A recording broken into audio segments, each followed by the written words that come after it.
Bonjour à tous et à toutes, chers adhérents de BHC. La fille de Reb Gershon Edelstein, une fois, il pose la question. Ils ont ramassé de l'argent pour acheter un cadeau pour la femme qui s'occupe des petits-enfants. Maintenant, une partie des mamans ont donné l'argent, et bien entendu, comme d'habitude, une partie n'ont pas donné l'argent. Et elle pose la question, il y a une divergence entre les mamans. Une partie des mamans disent qu'elles veulent marquer dans la lettre de remerciement les noms des mamans qui ont participé. Et bien entendu, on comprendra de là qu'il y en a d'autres qui n'ont pas participé.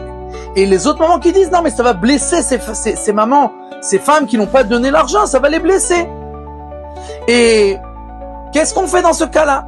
Reb Gershon Edelstein dit, vous réfléchissez seulement à ce que vous voyez de vos yeux. Elles veulent qu'on marque leur nom, elles veulent pas qu'on marque leur nom, etc.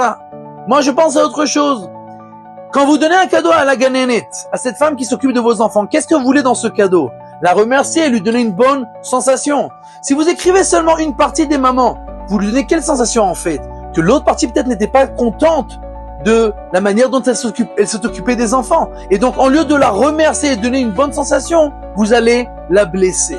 Et donc, si vous voulez calmer les mamans qui ne veulent pas marquer les noms de ceux qui n'ont pas donné, alors au lieu de marquer les noms des mamans, dites que c'est avec le remerciement de tous les enfants qui étaient au GAN, parce que c'est sûr que eux, tous y remercient. Nous réfléchissons souvent à tel ou tel point, mais il faut surtout prendre en considération les choses qui pourraient malheureusement blesser des personnes, même si on ne fait pas attention.